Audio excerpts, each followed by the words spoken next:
जय श्री राम दोस्तों। तो मैं आज आपको सुनाने वाला हूँ महाभारत से जुड़ी हुई एक कहानी। ये कहानी है श्री हनुमान जी की और श्री अर्जुन जी की।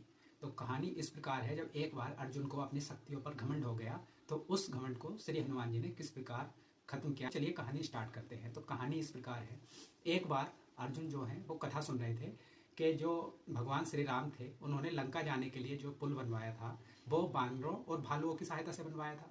तो ये बात सुनकर अर्जुन को बड़ी अजीब सी लगी कि बताओ यार, बानरों और भालुओं की सहायता से भगवान ने पुल बनवाया। अगर मैं वहां होता तो मैं तो अपने बाणों से ही पुल बना सकता था। बानरों और भालुओं की आवश्यकता क्या थी। तो जब इस प्रकार का घमंड अर्जुन को हुआ तो हनुमान जी को जब इस बात का पता चला तो उन्होंने सोचा कि अर्जुन का घमंड तोड़ना आवश्यक है। तो हनुमान जी एक ब्राह्मण का रूप धारण करके अर्जुन के पास आए और बोले, हे अर्जुन, क्या तुम इस प्रकार का कोई पुल बना सकते हो जो भगवान श्री राम ने लंका जाने के लिए बानरों और भालुओं की सहायता से बनवाया था। तो अर्जुन ने कहा, हाँ, अपने बाणों से ही बना सकता हूँ, मुझे किसी बानर या भालू की आवश्यकता नहीं पड़ेगी। ठीक है, आप एक पुल बनाओ, लेकिन अगर वो टूट गया फिर? तो अगर पुल नहीं टूटा तो आप जैसा कहोगे मैं वैसा करूंगा, और अगर पुल टूट गया तो अर्जुन कहते हैं मैं प्राणों की आहुति दे दूंगा। इस प्रकार से उन दोनों के बीच ये बात पक्की हो गई, फाइनल हो गई।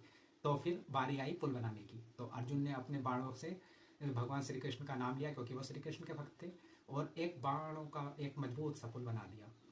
अब हनुमान जी की बारी आती है। हनुमान जी से कहता है अर्जुन कि आप इस पुल पर चलकर देखिए और देखिए कितना मजबूत है। तो हनुमान जी भगवान श्री राम का नाम लेते हैं, जय श्री राम, और पुल पर चलने लगते हैं। पुल पर जैसे ही चलते हैं पुल ताश के पत्तों की तरह टूट कर बिखर जाता है। अर्जुन को बड़ा आश्चर्य हुआ कि भाई ये कैसे हो गया।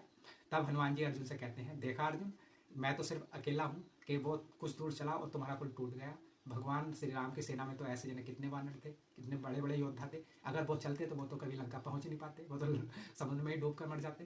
तो फिर कैसे होता। तो अर्जुन को समझ में आ गया कि मुझे अपनी शक्ति पर घमंड हो गया था। तब अर्जुन फिर क्या करता है कि जैसे शर्त थी अर्जुन के अनुसार, जिस प्रकार की शर्त थी कि अगर पुल टूट जाता है तो मैं अपने प्राणों की आहुति दे देता हूँ। तो अर्जुन अपने प्राणों की आहुति देने के लिए अग्नि को प्रज्वलित करते हैं। हनुमान जी कहते हैं, अर्जुन क्या कर रहे हो।